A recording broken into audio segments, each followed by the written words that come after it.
Labarin Sarki Jatau. Wata rana da azhar Sarki Jatau yana shiri zai tashi ya tafi wani wuri, sai ga wazirinsa ya taso da shari'o'in da ya hukunta a makon nan. Ko da waziri ya nuna masa duk sai ransa ya ɓaci, ya ga za a tsaye da shi. Sai dubu waziri ya ce karanta. Waziri ya kama karatu. In ya tashi tsayawa ya bayyana masa wani abu da aka yi, sai ce ci gaba da ya fahimta. Alhali ko bai fahimta da komai ba, hankalinsa ma na can wani wuri. Da waziri ya karanta zai sai sarki ya ce buga hatimi, na ji na yadda. Waziri ya buga hatimi ya kama wata takardar da karantawa. Sarki sai cewa yake a buga hatimi. Wata ma tun ba ko ƙara karanta ba yake cewa buga. Can waziri ya ce mun gama. Ya nade takardu ya sa aljihu, ya dauki hatimin sarki zai kai majalisa ya aje. Sai sarki ya ce ga wata takardar, rubuta na ba da izini a kashe wani, amma ka bar fili inda za a rubuta sunan kowane ne. In ka rubuta ka buga mata hatimi, bayan ka gama ka bani sa hannu, ni zan rubuta sunan kowane ne da kaina. Waziri ya duba sarki a tsorace ya ce yana kwata, za a kashe wani. Sarki ya ce to me sha maka kai, ko kana da ikon ka hana na abin da na sa kaina ne? Ni ne sarki, kai ko waziri na. Ka tsaya matsayinka, kada ka tasan mu wuce inda girman ka bai kai ba. Waziri ya ce haske domin mulkin ka na tuba. Ya dauki takarda ya rubuta yadda sarki ya ce, ya buga hatimin sarki ya bashi, shi kuma ya sa hannu. Bayan ya sa hannu ya dauke ta ya sa aljihu ya ce to bisa kan mai tsautsayi. Waziri ya ce hasken wata ya ba sarki nasara. Dama sarkin wani jairin fasiki ne, kowa ya san shi akan haka, ba ko jin kunya.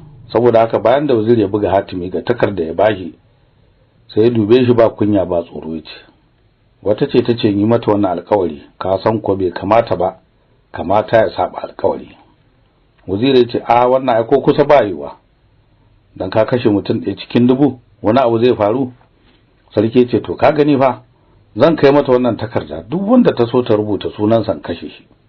Ka sa an ce sa'a sarki ta fafatauci, ta kwafa a duka gona noma. Rubuta wannan karin magana cikin littafin da kake tsara hikimomi na, ka kuma rubuta karin maganar da nayi jiya, ko ka manta da wannan? Waziri ya ce wata ya haskaki kabarinka, na rubuta. Sarki ya ce to karanta mu jin ka rubuta daidai. Waziri ya bude littafi ya ce sarki gwangwala hauka azami, ka hau mutun ka zauna daidai. Sarki ya murmushi ya gyara rawanin sa ya ce ka ku rubuta daidai. Nakan zo ka da rashin mantuwa. Ya tashi ya nufi zuwa lambunsa na bayan gida. To abinda sarkin nan ke dokin tashi zuwa lambu, yana sai ya tafi shige ne gidan aboki dan wazirin garin, saboda yana son matar. Shi yasa har yayi kokarin ya gina wani katon gida cikin lambun nan.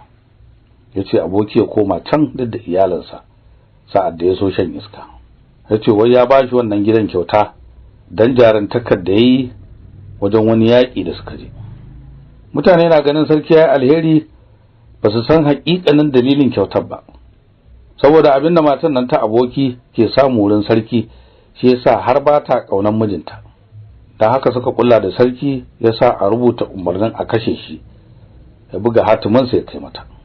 Ita kuma da yake ta iya rubutu, ta rubuta sunan mijin a ciki, a ba dogarawa su kashe shi kowa ya huta, ita kuma ta samu ta saki. Kaga waziri bai sani ba, har ya rubuta takardar ya buga hatimin sarki duk da hannunsa. Amma fa sarki ya san aboki matar za ta sa a takardar dan a kashe shi su huta. Abin da yasa shi bai rubuta ba, dan bai iya rubutu ba damar ko ya sa waziri ya rubuta dan ɗansa ne. Yasa wani kuwa in abin ya tona a zarge shi, a mai da shi azzalimi. Dan kwanakin ne ya gina masa gida, mutane na sa albarka. To ko da sarki leko kai daga fada za shi lambu, sai tufafinsa suka yi ta daukar ido kal dan yana sanye da rigar hadala shi ne da wandan hadaya, da wata hula tasa da aka yi da kumfa azara. Da hango shi mutane sai faduwa suke suna cewa hasken wata yake wai mulkin ka. Dogarawa kowanne sai sarawa yake yana cewa wata haskaki mai duniya. Tsammani yake ba mutane kaɗai tufafin nan nasa ke wangale su ba, har da rana da wata da itatuwa da hururruka. In yaji tsuntsaye na kuka ko yaga iska na kada itatuwa da ganyaye suna dukawa, sai ya dauka a ransa shi suke gayarwa. Saboda haka yake cewa a ransa lalle ne da mutane ke ce mun sarkin duniya, ba ƙarya suke ba. Bar ta mutane ma har dabbobi da itatuwa nake da iko da su. Yadda ƙasa ke darewa na taka, duba rana da kanta yadda ta sanyi dan in ji dadin tafiya. arada da mutane na da ikon jin magana tsire-tsire da ta dabbobi a irin girman mulkin nan nawa da kwarjinin da na fito da shi yau, da sun ji itatuwa da hururruka da kansu neman kurururu. Rana a sama na yi min tubarakallah, ƙasa ma na faɗi in dare, tsuntsaye na cewa in kin dare sarkin duniya ta kame. Mutane ku suka tsaye sai mamaki suke yi na abin da yasa sarki sauri haka ya tasan lambu, gashi kuma ya hana kowa ya bi shi. Da sarki shige lambu sai sa wani dogari ya tsare bakin kofa kada kowa ya shiga. Ko da waziri ne ya tsaya a waje sai ya fito. Dogari ya buga kafa ya sara ya ce an gama, babba mai duniya. Sarki ya shige lambu. Da shigewarsa sai waziri ya duba ɗansa aboki da ke zaune nan fada yana rubutu. Sarki ya bashi wani littafi na shari'a ya juye kafin ya dawo. Da ya dube shi ya ce baka sani ba, akwai wata takarda na nan aljihun sarki ya sa na rubuta zai sa a kashe wani, har na buga mata hatiminsa. Amma bai sa na rubuta sunan wanda za a kashe shi ba, balle in sani. Da aboki ji haka sai ya tsoro ya kama shi kada jifar ta faɗa bisa kansa. Ya san sarki na neman matarsa, dan haka ba su jiyayya sosai. Mutane ne ba san abin da ake ciki ba, saboda haka ya watsar da rubutu ya bi sarki daga baya, ya isa kofar lambu ya ce wa dogarin da ke gadi, ba nuri mu ce. Dogari ya dube shi girgiza kai ya ce, a yalla bai ai ba ni da iko. Sarki ya ce nan ko waziri ya zo kada in bari ya shige. Aboki ya ce baka san gidana bane ciki, ya za a hana mutum shiga gidansa? Dogari ya girgiza kai ya ce, to yalla bai tunda sarki ya bada umarni a bana, ai ka san bani da ikon barinka. Na kuskure sarki ya komo ya ga nayi wannan aiki kafin da safatawa kuma ai sai labari. Aboki ya harare shi ya ce mutumin banza sauna. Sarki ba zai kashe ka ba sai ya dawo. Ni ko in ka yarda yanzu zan gama maka aiki ya shiga ko ba girma. Dogari ya ga ba shi da mafita, ya kuma san aboki kan zuciya sai ya buɗe masa kofa ya shige. Aboki ya laba ya bi sarki daga baya har ya isa kofar gidan da ya bashi a lambu. Da isarsa ya jawo wani usur daga aljihun rigarsa ya busa feret sai matar aboki ta fito kofar zaure. Fuskar ta sai kyalli take, sai ka ce wata dan daren 12. Da ganinta tsohon banza ya kashe murya ya ce Murjanatu. Ta ce na'am, wata ya daukaki mulkinka. Yau ko ka so ka makara. Sarki ya ce waziri ne ya tsaye da ni da surutun wofi. Na ba aboki wani rubutu mai yawa na hukunce-hukuncen da aka yi a cikin watan nan. Na ce kada ya tashi sai ya gama. Kin ga yanzu hankalin mu kwance, ba abin da zamu ji tsoro. In ma kin ga dama daga wannan fitarsa baya sake komowa. Dan ga takarda na sa uban ya rubuta, har na sa ya buga hatimi na sa hannu. Yanzu ba abin da ya rage sai a rubuta sunansa in aikawa sarkin dogare da takardar. Murjanatu tace kaga rashin sani wanda mutane ke cewa ya fi dare duhu. Waziri ne ko ya rubuta har ya buga hatimi da hannunsa? Sarki ya ce to ya iya da ransa. Tunda nace ai dole ayi, in nace a bari kuma a bari. Me kika mai da ni ne? Itatuwa da ƙasa kanta sun bi ni, balle wani? Aboki na makina ji, sai ce a ransa. Dube da bawa zai halaka ni da hannunsa bai sani ba. Murjanatu tace rana da wata su baka nasara.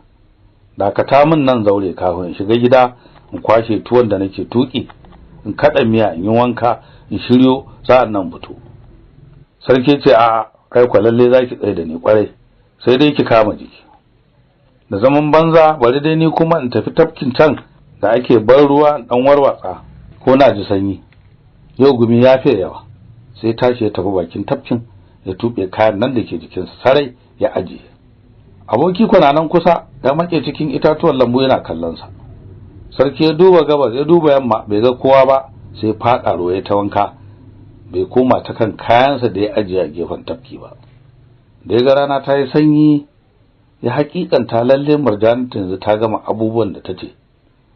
Sai fito daga tafki yana sauri ya nufi wajen da ya ajiye tufafinsa, bai gani ba, yana tsammanin ya manta da wurin ne. Saboda haka yayin tare tufafi suka ce dokan mu inda ka aje. Sai zuciyarsa ta fara dar yana makarkata. Ya tsaya zugudin yana tafa hannu yace ina tufafi na. Waye sace su? Lalle dai ba wani mahaluki bane, dan ni kadai na shigo. Wa ma zai iya kuri dan tsananin san halaka biyo tunda nace ko waziri na ya tsaya waje sai na hoto. Gashi ma har na ajiye dogari ya tsare, ai ka san ba wanda zai bari ya shigo tunda nace ko waziri na hana shi. Sai ya ci kai dubi ƙasa da fushi ya ce, na tabbata ba mutum bane ya ɗauke min kayana. To ke ƙasa shiga hankalinki, in ke kika haɗe min tufafi ki amma yo min abina tun ina dariya, in kin ki kuwa in sa a sassare itatuwa da hakukuwa da ke bisa ki duka, in sa a cike tafuka da ƙoramu da ke cikin duniya duka, dan kin san ina da iko in yi haka, mai da ke hamada ko da girma ko ba girma. Cikin tsakiyar bazaran nan kuwa kul kika bari ne miki tonan asiri, rana ta same ki da kuɗa, kya san ba ƙarya bane ake cewa ni ne sarkin duniya duka. Ya tsalle ya buga kafarsa a ƙasa, ya cira ya sake buga amma a wofi. Yana ne kai goro ya kai mure, sai surutu yake a banza har yamma ta yi. Rana ta faɗi wata ya fito. Da sarki ya ga wuri yayi duhu, sai ya daga kai dubu wata ya tsalle ya nuna shi da hannu ya ce, ƙara haske mana, ana son kai haske fiye da na rana, ko na ga tufafi na ka tsaya kana wani abu dusu haka. Ka san da sani an ka ki fidda hasken ka duka har ya fi na rana, na rantse da girma na sa a fasa gunkin da muka gina in hana mutane bauta maka, mu koma mu rika bauta rana ko taurari. Wata bai san abin da yake ba, maimakon ma ya ƙara haske sai waɗansu gizagizai suka taso suka rufe shi. Duk abin ya tare ya ƙara lalacewa. Sarki na nan yana shawara abin da zai ce in ya koma gidan aboki neman aran riga, dan ya san lalle yanzu ya zo. Sai ruwa kuma ya goce kamar da ƙwarya. Bai tsaya gama shawara ba, sai ruga tubur har kofar zauren aboki. Sai ta rabba kowa gidan, ga kofofi duka kulle. Sarki yayi kira shiru, ya kewaya ko ya samu hanya haura babu, ko zauren kofar gidan ma da ya kamata ya samu ya fake ruwa ciki an kulle. Abin ya ƙara bashi mamaki da ya ga ta waje aka kulle zauren ba ta ciki ba, balle ya tsammani suna ciki bacci suke yi. Da ya ga abin da ya wuce a ji kunyarsa, sai ya riya ya koma gidansa haka nan ya saki tufafi. Ya ga ya ta san ma gida haihuwar uwarsa haka, iyalinsa da bayansa suka ganshi haka, lalle yayi abin faɗi har ga na baya. Yana nan yana sake sai tana da wata dabara, yace in dai na samu na kai gida an na saki tufafi na, sa'an nan duk waɗanda naga sun ga ina tsaraice haka sai in sa a tsire su gobe da safe dan kada su ba da labari. Yana cikin wannan hali bai sani ba a shehara su ba ta yi, sai tashi da sauri ya fita daga lambu ya nufi gidansa. Ya shiga ta kofar bai, Allah ko ya bashi sa'a ba wanda ya fito sa'an nan balle a ganshi, sai wani maroki ɗaya kaɗai wai shi samu yana kwance a wani zaure. Da ganinsa sai sarki ya ratsa ya shiga, ya faɗa shi ya ce ba ni rigar kansa. Yana wata busar iska wai shi sarki ya ba da umarni dole a bi. Ta mai miƙe firgigi, bai tsaya wata ba, sai cire sandarsa ya kwantara wa sarki a kaya ce, fita ka bani wuri, in ba haka ba kuwa in ta dukanka sai na ji baka numfashi. Mutane na bacci ku zo ku dame su, har koma wakaci ya san kashi. Da sarki ya ga gaba da gaba dai ba ya ɗiba komai ga samu, balle ya taushe shi a amshi rigar. Ya ga kuma in ya tsaya zai tona masa asiri ne a banza, sai sulale ya fita. Da ya sa kofar majalisar sa ya tarar da dogarin da ke gadin wurin na ta sharar barci. Sai rago yake ja kar. Sarki ya sa kafa ya shure shi, ya ce tashi. Dogari ya farar da tashi ya dubi mutum kerere gabansa, ba ko bante sai ya ce waye, me shigo da kai nan da dare? Sarki ya ce ba ni rigar kansa in shiga. Dogari na tsammani mahaukaci ne sai mai da shi abokin wasa. Ya dube shi magwalo ya ce me kuma kake so in baka banda rigar? Kada ma ka dangana, ba gidan mahaukata nan kusa balle in kai ka, ko abinci a rika baka, kwanta nan sai da safa in kai ka ga yari. Sarki ya fusata wai shi sarki in yi umarni lalle abi.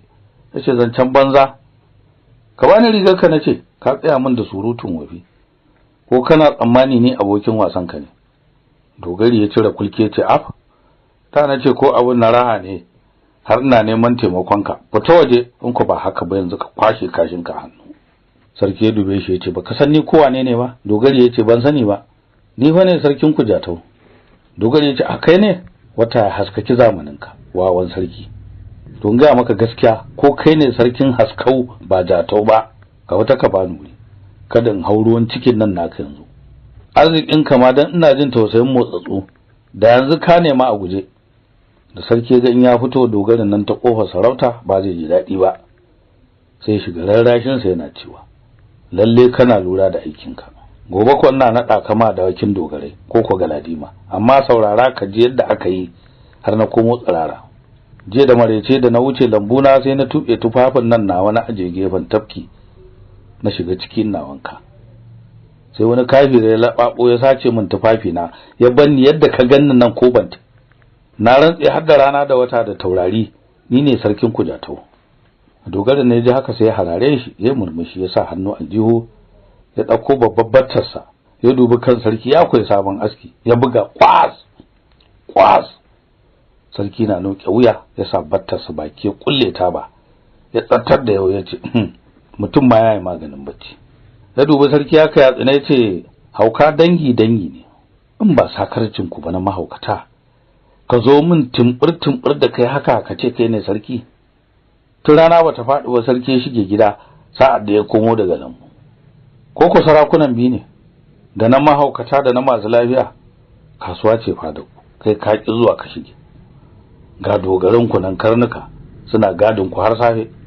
Ya zake sarki yana zunguri har ya fidda shi waje. Ya bar shi ya dawo yana cewa in ku ka biyo ni in na kama dukan ka sarki kadai ke raba mu. Sarki kuma gindin garu ya zauna tik yana makyarketa dan sanyi. Ruwan nan duk ya kare bisa kansa sai ya kulle yake na abin da zai yi, yana cewa da na samu sutura na sa gari na wayewa duk mutanen garin nan sai na kashe su, na kauye su komo birni. In shegantaka mutanen garin nan ke ji ana har da ta sayarwa. Ni da ƙasa ta dubi yadda bayina ke wulakanta ni. Ashe dan sarki ya tube rigunansa sai a wulakanta shi? In ba ja'ircin mutane ba, riguna ke mulkin su ba ni ba? Lalle dama wannan abin da aka yi mun kullalliya ce. Yana ta wannan surutu sai ga marokin nan ya fito daga zoren da yake yana fi gidan wata mai giya.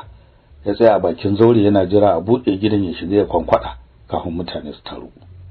Sarki ya dube shi ce dan kaunarka da rana da wata da taurari ka bani aran rigarka da suturta jikina. Samu ya dube shi a rene ce kai garin me ka jingina da tufafinka, halama wajen sha ba a dai wuce nan. Kai ai koma da fagiya in sun fare yawan mutane tonan asiri haka lalle suna mugunta. Da ni ne sarki in naji haka duk sai na tsire su. Sarki ce na rantse har da hasken rana da wata haka zan yi. Kai dai wani riga ka gani yanzu mu gamu da ɗan kare lalatattu. Samu ya harare shi ce me zaka kashe su, kai wane ne? Sarki ce ani ne sarkin. Ya dube shi dariya. Sarki ce duban ni da kyau sai ka san ba ƙarya nake ba. Bawa yace ni ko na dube ka da kyau in game, tunda nake ban taba yin arba da sarki ba kusa da kusa. Talaka da ni ina na samu wannan iko, sai dai in hange shi in ya hau ya shige kokuwa. Kai dai tunda ka gama da girman wata bana hana ka gata, amma da gari ya waye ka isa gida ka tube ka bana abina. Ita kadai ke gare ni sai fa wannan bana ba harka. Daurewa ne na baka domin ka ambaci wata, ba da ikon hana ka. Ko da sarki ya sa ɗan rigar nan duk gari ya waye, mutane kowa ya fito. Ga bayansa da suka kore shi da asuba yana kallo, sai nufi fada yana taka ɗaiɗaiwai shi sarki da yarsa ce ba wando. Ya buga kyaure ya ce ina sarkin gida, buɗe ni ne sarki. Sai ji sarkin gida ya ce bace min da gani, tunda girma da arziki ba wakacin wofi. Sarki ya wayo sauran bayin da kenan a barga suna wanke ido. Yace ku ba ku gane ko ni wane ne ba? Ba ku zuwa ku yi gaisuwa? Ni ne fa sarkin Kujatau. Duk suka yi masa tumaki. Tan suka bushe da dariya baki ɗaya ce albarka ka tuna shekaran jiyan nan fa na yan taka. Ya zan rike maka magana kana kyale ne. Kai kuma na samu ka tuna fa iyayenka suka yadda kai. Lokacin gillare na sa aka rene ka har ka samu, yanzu ka ce zaka guje min ko? Amma duk bayin nan ba wanda ya gane sarki ne, tsammanin su mahaukaci ne ya samu labarin su yake faɗi. Duk gari kowa ya farka, sarki ya zugudin ya tafa hannu yana cewa ka san ƴan adam duniyan nan ba wanda ya fi su butulci. In ku ba ku gane ni ba, ku bude min gida, mata na in sun ganni su sa gane ni. Ko Murjanatu kuka kira nan ta fishe ni. Bai rufe baki ba sai ga sarkin dogarai da kan Murjanatu a bisa tsinin mashi yace wa sarki kai ma wakaci ga Murjanatun taka da kace ta gane ka. Sai ni don babban bawa. Murjanatu kam sai wata ba wannan ba. Dama kowa ya san ta fasika ce. Mutane sai biye suke suna cewa wai maganin ta kenan. Wannan abin da sarki daidai ne. Sarki ta da kai dobe san mashi yaga kan Murjanatu sai rike baki yace cikin kasan nan wane ne ke da ikon yin wannan aiki? ba wanda ya koma ta kansa, amai da shi mahaukaci. Yana ta mamakin wanda ya sa aka kashe ta, sai sarkin dogare ya fidda takardar da ya sa waziri ya rubuta jiya har ya buga hatimi ga hannunsa da ya sa don ba da izini. Kasan ya ɗauke ta da hannunsa ya kai Murjanatu ta rubuta sunan mijinta Aboki a aikawa sarkin dogare ya kashe shi. Bata riga ta karɓa ta rubuta ba, ta ce wa sarki ya dakata mata ta gama aiki ta zo. Shi ko ya je wanka da takarda a aljihun rigarsa. Sarkin dogare ya kafa takardar na a bango don kowa ya ga hatimin sarki da sunansa a rubuce, da kuma yadda ba da umarni ya ce a kashe Murjanatu. Sarki ya duba ga hatiminsa ga hannunsa ya sa, ga sunan Murjanatu a cikin filin da aka bari don a rubuta sunan Aboki. Sai tafa hannu da mamaki ya ce, shin ni ne ku sarki Jatau ko aljanu ke rudi na? Yana nan tsaye sai mutane suka yi ta zuwa don su karanta umarnin da sarki ya bayar na a kashe Murjanatu, su kuma ganta a tsire. A fadawa da bayansa sai ture shi suke yi, suna taruwa a fada. In yaga wanda ya sani zai wuce sai kama rigarsa ta baya, ko koya waiwayo ganshi gane shi. Kowa ya ja rike masa riga sai waigo da fushi ya buge hannun. Wani ko sai ya ce raini ne, ya kafe shi da mari. Da bawan ne ga sarki na ta kutsa cikin taro, yana neman ya samu wanda zai gane shi, sai bi shi ya jawo shi ya ce, kai komo da baya, kana shiga cikin inda baka kai ba, ka zo ka sa a keta min riga a banza. In ku ka bari na ga ba kwabbara ka rigata, ba ka daga kafa daga nan sai ka dinki. Abinda kake gani daga nan bai ishe ka ba, kana ta kutsa kai cikin ribibi gemai da kai. Yana nan tsaye yana mamaki sai hangi waziri ya tunkaro. Ya nufo fada, mutane na biye da shi suna take masa sawu. Daga nan sai ya sheka, ya nufe shi yana murna. Duk sai rawdari yake, hakoransa na gamuwa kap kap kap. Majina na zuba ta sanyin jiya da ya kama shi. Muryarsa ba ta kofuta sosai. Yace waziri tsayan zo. Kai nayi arziki da na same ka. Da waziri ya ga ya nufo shi da gudu sai ƙara sauri, yana tsammanin kansa ba ɗaya bane. Bai ko dube shi ba sai ya ce, yau ga sakare, ina ya san ni? Sarki ya ce, ashe waziri da nake ganin ka nan wawa ne? Kai ma ka ce baka gane ni ba? Ko ba ni ne sarki Jatau ba? Waziri ya wuce yana dariya ya ce, kai dai in kwaikwayon muryarsa kake yi ka kusa, ba don taka tafiya shakewa ba. Kafin ya iso mutanen da ke bayan waziri suka kwabe shi can, suka hana shi isowa. Ya tsaya musu da taurin kai, wai shi sarki, suka tashi lallasa shi kaɗan. Waziri ya hana, ya shige fada yana cewa, in ba rashin tausayi ba a bugi motsatse, in dai ba shi ke bugun mutane ba, ai sai ta soki burutsunsa ana dariya. Da isar waziri babban zaure, bayi suka fada suka gaisuwa, suka bude masa ya wuce wannan zaure, bayi su gaisuwa, ya wuce wancan zaure har ya kai ga zaure na 7 inda ya kantare sarki su fito tare wajen zaman majalisa. Sa'ad da waziri kenan yana jiran sarki ya fito su tafi majalisa, wannan abun mamaki kake tsammani ya faru. Ai ko da yaji tap tap tap sai gube ya tashi, yana tsammani sarki ne tafi. Ya daga ido sai suka yi arba da ɗansa Aboki, yana sanye da rigunan sarki na haɗalashi da haɗaya da hular sarki mai aikin kumfa azurfa da na gaya maka. Waziri ya tambaye shi haka. Aboki ya durkusa gaban ubansa, ya kwashe abin da ya faru duka ya gaya masa. Ya fara bayyana masa yadda ya bi sarki lambu ya laɓe, ya ji abubuwan da suke kullawa da Murjanatu za su yi masa.